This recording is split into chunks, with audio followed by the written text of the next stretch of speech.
नमस्कार दोस्तों, मैं विष्णु चौधरी। आज का अपना लेक्चर रहेगा सर्वेज फॉर हाईवे लोकेशन। ठीक है, तो इसको इंजीनियरिंग सर्वे भी बोला जाता है। Engineering survey for highway location के चार मेन स्टेप्स होते हैं या चार स्टडीज़ होती हैं जो स्टेप बाय स्टेप की जाती है। ठीक है, तो before a highway alignment is finalised in highway project, the engineering survey are to be carried out. The various stages of engineering survey are map study, recognition survey, preliminary survey and final location and detailed survey. ठीक है, तो इनको अपन detail में पढ़ते हैं कि क्या क्या स्टेप्स होते हैं और इसमें हर स्टेप में क्या क्या किया जाता है। ठीक है, तो सबसे पहले आता है मैप स्टडी। तो कहते हैं from the map alternative routes can be suggested in the office if the topographic map of the area is available. तो जो मैप सर्वे होता है या मैप स्टडी होती है वो सबसे पहली बात है कि टोपोग्राफिक मैप से की जाती है। टोपोग्राफिक मैप में वो मैप होता है जिसमें अपन लेवल्स होते हैं जगह के। ठीक है, टोपोग्राफी में जैसे कौन सी जगह पहाड़ है, कौन सी जगह खाई है, ठीक है, लेवल क्या क्या है किस जगह का। ठीक है, तो उस टोपोग्राफिक सर्वे की मदद से अपन क्या करते हैं, अल्टरनेटिव रूट्स ढूंढते हैं। ठीक है, the probable alignment can be located on the map from the following details available on the map. तो इसमें क्या करते हैं अपन, जो प्रोबेबल रूट्स ढूंढते हैं। जैसे कि मैंने आपको कल एग्जांपल दिया था पिछले लेक्चर में कि जैसे ए कोई लोकेशन है और बी कोई लोकेशन है। ठीक है, उसके बीच में जैसे मान लो यहाँ पे थोड़ा बहुत पहाड़ है, एक नदी भी बह रही है, यहाँ पे खाई है, यहाँ पे कोई तीसरा टाउन है सी है। ठीक है, एक यहाँ पे टाउन डी है। ठीक है, एक इधर मान लो ई है। अपना मेन पर्पज़ तो है कि ए से बी को जोड़ना है, जैसे कि फॉर एग्जांपल गुजरात से मुंबई को जोड़ना है। ठीक है, अब अपन क्या करेंगे, गुजरात और मुंबई के बीच का जो टोपोग्राफिक मैप उठाएंगे और उसमें अलग अलग रूट्स डिसाइड करेंगे कि जैसे फॉर एग्जांपल एक तो सीधा हो गया, फिर एक सी को जोड़ते हुए हो गया, फिर एक नदी जहाँ से चौड़ी होगी वहाँ से जा नहीं सकते तो नदी को वहाँ से क्रॉस करना होता है जहाँ पे कम से कम उसकी विड्थ हो। ठीक, तो एक रूट ऐसे हो गया। ठीक है, फिर एक हो गया कि सी ज़्यादा इंपॉर्टेंट नहीं है, सी से ज़्यादा इंपॉर्टेंट है डी। ठीक है, और ई, तो फिर एक रूट ऐसा बना देंगे अपन। तो इस तरह के अलग अलग रूट के अलाइनमेंट्स होते हैं। ठीक है, तो इनको लोकेट करते हैं अपन मैप पे। ठीक है, अब उसमें किस बातों का ध्यान रखना होता है कि अवॉइड वैली, पॉन्ड्स और लेक, तालाब को, पॉन्ड को, और जो वैली होती है घाटी उसको अवॉइड करना है। क्यों? क्योंकि देखो तालाब और लेक तो पानी का रिसोर्सेज होते हैं किसी गांव विशेष के लिए, विलेज विशेष के लिए। ठीक है, और वैली होता है वहाँ पे फिलिंग करना नामुमकिन है। अवॉइड बैंड ऑफ रिवर, जहाँ पे रिवर का घुमाई हो वहाँ पे उसको अवॉइड करना। क्यों? क्योंकि वहाँ पे चौड़ाई सबसे ज़्यादा होती है रिवर की। If road has to cross a row of hills, possibility of crossing through mountain pass. अब अगर मान लो हिल्स हैं, मैंने कभी बताया वो थोड़े पहले कि हिल्स है मान लो ऐसे, तो उसको कहाँ से पास करना है, कोई पास होगा ना, जैसे माउंटेन पास, वहाँ से उसको पास करवाना है। इससे क्या फ़ायदा होगा, ना तो अपन को कटिंग करनी पड़ेगी ना ड्रिल करना पड़ेगा। ठीक है, तो ये सब चीज़ों का अपन को ध्यान रखना होता है किसमें, मैप स्टडी में। ठीक है, और मेन पर्पज़ क्या होता है मैप स्टडी का, डिफरेंट और वेरियस या फिर पॉसिबल रूट्स ढूंढने होते हैं ए से बी जाने के। ठीक है, पॉसिबल रूट्स फॉर अलाइनमेंट। ठीक है, map study gives a rough guidance of the road to the further surveyed in the field. अब ठीक है, देखो जैसे मान लो आपने इस चीज़ को सोचो समझो कि ए और बी के बीच में डिस्टेंस है मान लो 500 किलोमीटर की। अब अपन ये तो है नहीं कि 500 किलोमीटर के लिए अलग अलग रूट पे पैदल जाके देखेंगे, अपन को कुछ ना कुछ फाइनलाइज तो करना पड़ेगा ना कि वहाँ जाके सर्वे करना कि नहीं करना। तो जो मैप स्टडी किया जाता है वो इसीलिए किया जाता है कि अपन को रफ आइडिया लग जाए कि अपन को जो सर्वे करना है, सर्वे किस चीज़ का, मटेरियल का, फिजिबल सर्वे, रूट, वहाँ पे जो रिसोर्स देते हैं उसका सर्वे। ठीक है, तो वो सर्वे अपन को करना कहाँ है, उसके लिए क्या किया जाता है, मैप स्टडी किया जाता है। तो इंजीनियरिंग सर्वे का ये पहला पार्ट होता है। ठीक है, और ये सब डिसाइड करने के बाद में अपन को फील्ड सर्वे कहाँ करना है ये डिसाइड हो जाता है। ठीक है, कोई डाउट है? चलो आगे चलते हैं। फिर आता है रिकॉग्निशन सर्वे।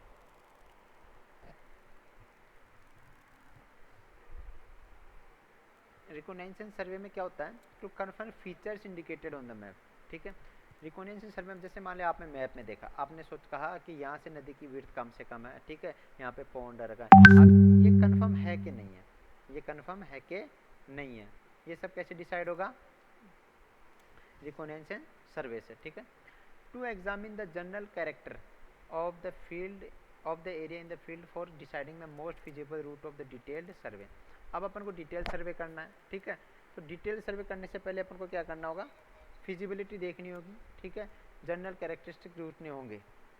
ठीक है, तो ये हो जाएंगे। A survey party may inspect along the proposed alternative routes of the map in the field with very simple instrument like ebony level, tangent, clinometer, barometer, etc. to collect additional details. अब additional details निकालने के लिए जैसे अब अगर मान लें हमने 5 रूट डिसाइड करेंगे मैप की स्टडी से, ठीक है। अब क्या करेंगे, अपन छोटी छोटी टीमें बनाएंगे, 2 आदमी की, 4 आदमी की, ठीक है, और उनको कुछ माइनर इंस्ट्रूमेंट दे देंगे जिससे रफ आइडिया लग जाएगा। जैसे एबिने लेवल से लेवल पता चल जाएगा, टेंजेंट क्लिनोमीटर से अपन उसकी स्लोप पता चल जाएगी, स्लांट पता चल जाएगी, बैरोमीटर से वहाँ पे क्या प्रेशर डिफरेंस आ रहा है, वहाँ पे जैसे अगर माउंटेन है, हिल है तो क्या डिफरेंस आ रहा है, इन सब चीज़ों का वहाँ से पता चल जाएगा और एक कलेक्टिव डाटा अपन कलेक्ट करेंगे वहाँ से, ठीक है। ये एक्चुअल में जो होता है ना, फील्ड सर्वे तो है लेकिन इतना एलोबरेटेड नहीं है जितना होना चाहिए था। क्या माइनर सर्वे है, ठीक है। रिकॉग्निशन सर्वे में अपन फिजिबिलिटी देख रहे हैं कि अपन ने जो मैप में देखा वो एक्चुअल में वहाँ पे एग्जिस्ट करता भी है या नहीं करता। Details to be collected from alternative routes during this survey are valley, ponds, lakes, marshy lands, hill, permanent structure, other obstructions, ठीक है। तो details to be collected from alternative routes during this survey are valley, ponds, lakes, marshy lands, hill, permanent structure, other structures. अब देखो जैसे आपने बताया, मैंने बताया आपको कि ये जो होता है ये टोपोग्राफिक सर्वे होता है, ठीक है। तो टोपोग्राफिक सर्वे में आपने डिसाइड कर लिया कि यहाँ पे पॉन्ड है, यहाँ पे पॉन्ड है, ठीक है, यहाँ पे लेक है, ठीक है, मार्शी लैंड है। तो एक्चुअल में ये एग्जिस्ट करती भी है कि नहीं करती, ये किसी से रिकॉग्निशन सर्वे से, ठीक है। अब अपने मैप में ये तो है नहीं कि मकान कोई बन गया, बड़ी बिल्डिंग कोई बन गई वो भी आ जाएगा, ठीक है। तो उसका भी अपन कहाँ से वेरिफिकेशन करेंगे, रिकॉग्निशन सर्वे से करेंगे कि कोई ऑब्स्ट्रक्शन तो नहीं है, ठीक है। जैसे कोई ग्रेवयार्ड बना दिया हो लोगों ने नया, ठीक है, कोई टेम्पल कंस्ट्रक्ट कर दिया हो। Value of gradient, length of gradient and radius of curve, ये भी वहाँ से पता चलेगा कि जैसे मान लीजिए कोई माउंटेन है, ठीक है, अपन को पास से लेना है, कोई रिवर आ रहा है तो अपन को वहाँ से रोड क्रॉस करना है जहाँ पे रिवर की विड्थ कम से कम हो, तो उसके लिए मान लीजिए अपन को कोई ग्रेडियंट देना पड़ेगा, कोई कर्व देना पड़ेगा, तो वो भी कहाँ से पता चलेगा, रिकॉग्निशन सर्वे से पता चल जाएगा, ठीक है। तो कोई डाउट नहीं है। चलिए आगे चलते हैं अपन। तो अपन ने 2 स्टेप हो गए, एक तो हो गया मैप स्टडी, ठीक है, उसमें क्या करेंगे, various type of the routes का पता चल गया। फिर आता है रिकॉग्निशन सर्वे, रिकॉग्निशन सर्वे, तो उसमें क्या पता चलेगा अपन को कि अपन ने जो मैप पे देखा वो एक्चुअल में एग्जिस्ट कर भी रहा है या नहीं कर रहा। Feasibility of the various routes be selected in the map study, ठीक है। आगे चलते हैं। और क्या क्या कलेक्ट करना है रिकॉग्निशन सर्वे में, number and types of the crossing drainage structure. Cross drainage का मतलब क्या होता है कि वो सिस्टम जिसमें अपन नेचुरल कैनाल को आर्टिफिशियल कैनाल से या रोड से क्रॉसिंग करवाते हैं। जैसे रेलवे क्रॉसिंग होता है वैसे किसी रिवर से, किसी ड्रेनेज से, वो वहाँ पे देखेंगे। हाईएस्ट फ्लड लेवल, अपन मान लीजिए कहीं वैली से रोड निकाल रहे हैं, ठीक है, तो वहाँ पे हाईएस्ट फ्लड लेवल क्या है, ऐसा नहीं हो कि वो बरसात के दिनों में रोड ही फ्लड के अंदर आ जाए, फ्लड ऊपर चला जाए, मतलब पानी का जो लेवल है वो ऊपर चला जाए और अपन उसको यूज़ नहीं कर पाए। सोइल कैरेक्टरिस्टिक, वो मैंने आपको बता दिया कि जैसे कोई मार्शी लैंड है, कोई पॉन्ड है, तो वहाँ पे सोइल कैरेक्टरिस्टिक बहुत इंपॉर्टेंट है, क्योंकि जो बेस मटेरियल का काम होता है हाईवे कंस्ट्रक्शन में वो कौन फुलफिल करता है, सोइल, ठीक है। बेस मटेरियल सोइल होता है। अगर मान लीजिए वहाँ पे सोइल ही यूजेबल नहीं है और अपन को कहीं 2-4 किलोमीटर, 10-15-20 किलोमीटर दूर से मिट्टी लानी पड़ रही है, तो फिर वो अनइकोनॉमिकल हो जाएगा ना वो रूट, ठीक है, क्योंकि खर्चा ज़्यादा हो जाएगा। जियोलॉजिकल फीचर्स, अभी मैंने आपको बताया, ये वही सेम चीज़ है जिसको बार बार रिपीट कर रहे हैं यहाँ पे, कि जियोलॉजिकल फीचर्स में जैसे पॉन्ड हो गया, मार्शी लैंड हो गई, ये सब जियोलॉजिकल फीचर्स हैं, ठीक है। Source of construction material, stone queries, water resource, ये मैंने आपको बताया कि रिसोर्सेज है कि नहीं। आपने मान लो सबसे शॉर्टेस्ट बना दिया, वो सबसे फिजिबल भी है, लेकिन वहाँ पे मटेरियल उपलब्ध नहीं है। मान लीजिए आपको 100 किलोमीटर दूर जाके कोई मटेरियल लाना पड़ रहा है, तो ठीक है, ऐसा तो है नहीं कि एक बार मटेरियल हो गया काम, आपको तो लंबा कंस्ट्रक्शन करना है तो काफ़ी ज़्यादा क्वान्टिटी चाहिए होती है। तो ऐसी चीज़ों में फिर क्या होता है, इसमें दिक्कत आती है। Prepare a report on merits and demerits of different route. अब जैसे मान लीजिए अपन ने मैप हिस्ट्री में ABCD करके ठीक है, ABCD करके 4 रूट बना दिए, ठीक है। अब अपन क्या करेंगे, चारों की अलग अलग रिपोर्ट बनाएंगे कि कौन सा फिजिबल है कि नहीं है, कौन से के पास में डिफरेंट टाइप ऑफ मटेरियल्स उपलब्ध है कि नहीं है, ये सब कहाँ से करेंगे, वहाँ से, ठीक है। Prepare a report on merits and demerits as a result of few alternative alignments may be chosen for further study based on practical consideration observed at the site। अब 4 में से अपन क्या करेंगे, 1 या 2 को छांट लेंगे, एक या दो को छाट लेंगे कि अपन को इन पे अब फर्दर और स्टडी करनी है। सोइल कैरेक्टरिस्टिक्स को अब ज़्यादा डीपली कंसिडर किया जाएगा कौन सी साइड पे, कि कौन सी साइड पे सोइल ज़्यादा अच्छी है कि नहीं है, ठीक है। ट्रैफिक स्टडी की जाएगी उस रूट की, यहाँ पे ट्रैफिक स्टडी है कि नहीं, ठीक है। तो वो सब चीज़ें की जाएगी अब आगे, ठीक है, रिकॉग्निशन सर्वे के बाद में। तो रिकॉग्निशन सर्वे में क्या किया अपन ने, मैप स्टडी में 4 निकाले थे, रिकॉग्निशन में अपन ने 2 निकाल लिए, ठीक है। अब आता है preliminary survey. Objective of the preliminary survey are to survey the various alternative alignment proposed after the recognition and to collect all the necessary physical information and detail of topography, drainage and soil। अब recognition सर्वे से जो हमें options मिले, ठीक है, उसकी अब उनको डिटेल स्टडी करनी है। उस स्टडी में क्या करेंगे अपन, टोपोग्राफी देखेंगे वहाँ का कि कैसा है कैसा नहीं है, फिजिबल है कि नहीं है। ड्रेनेज वर्क देखेंगे कि कहीं बाढ़ में तो नहीं आ जाता है, कहीं सूखे की ज़्यादा चपेट में तो नहीं आ जाता है, ठीक है। सोइल कैरेक्टरिस्टिक देखेंगे कि जो बेस मटेरियल की रिक्वायरमेंट होती है सोइल में, कि लेस स्वेलिंग होनी चाहिए उसमें, वो होता है कि नहीं होता प्रॉपर, ठीक है। To compare the different proposals in view of requirement of the good alignment, to estimate quantity of earth materials and other construction aspect and to work out the cost of alternative proposals. अब अपन को last में क्या करना है कि preliminary survey के to estimate quantity of earth materials and the construct aspect and to work out the cost of alternative propose. के जैसे मान लीजिए ए और बी आपने छाट रखे हैं, तो ए और बी में आपको अपन को पूरा सर्वे करने के बाद देखेंगे कि जहाँ पे कॉस्ट ज़्यादा किस में पड़ रही, किस में नहीं पड़ रही, मटेरियल किस में इजीली अवेलेबल है कि नहीं है, किसकी टोपोग्राफी सूटेबल है कि नहीं है हाईवे अलाइनमेंट कंस्ट्रक्शन के लिए, ठीक है।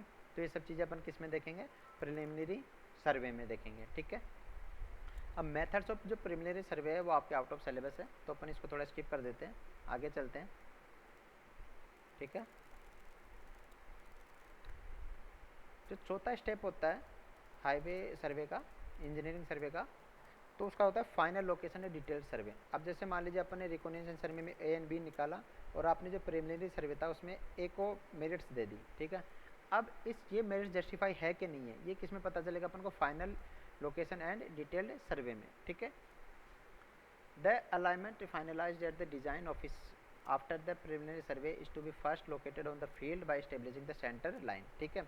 अब आपने क्या किया, ए वाला प्रपोज था, प्लान था, उसको फिक्स कर दिया, ऑफिस में गए, आपने उसके मेरिट्स निकाले, उसको फिक्स कर दिया।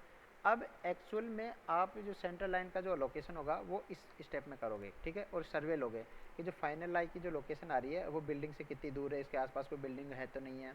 अगर आपको मान लीजिए जैसे आप लोगों ने देखा होगा कि सरकार ज़मीन ले लेती है हाईवे बनाने के लिए, तो वो कब किया जाता है, ये फाइनल लोकेशन का स्टेप हो रहा है कि अब बस जस्ट कंस्ट्रक्शन होने वाला है, हाईवे बनने वाला है, तो उससे पहले आपसे ज़मीन ली जाती है। क्योंकि जब सेंट्रल लाइन का डिमार्केशन होता है तब इस बात का ध्यान रखा जाता है कि हाईवे बनाने के लिए जो नेसेसरी स्पेस है वो वहाँ पे अवेलेबल है कि नहीं है, या फिर कोई बिल्डिंग हो गया, कोई मंदिर हो गया, या कुछ भी XYZ स्ट्रक्चर हो गया, वो आपके रोड लाइन के अंदर तो नहीं आ रहा है, ठीक है। तो ये सब किस में किया जाता है, ठीक है। लोकेशन सर्वे में क्या क्या स्टेप्स होते हैं, transferring the alignment on the ground.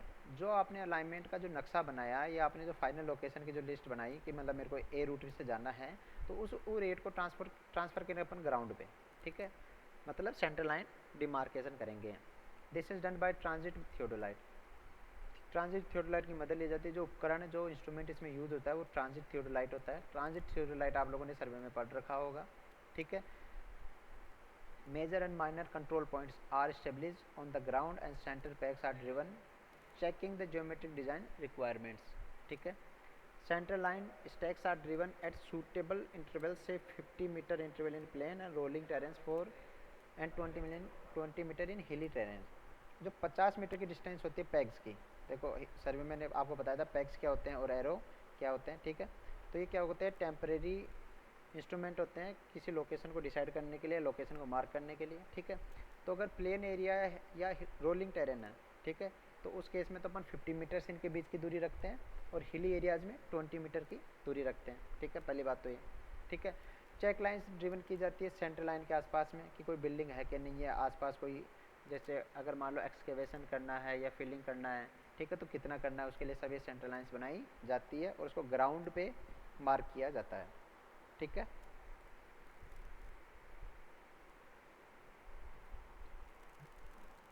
ठीक है।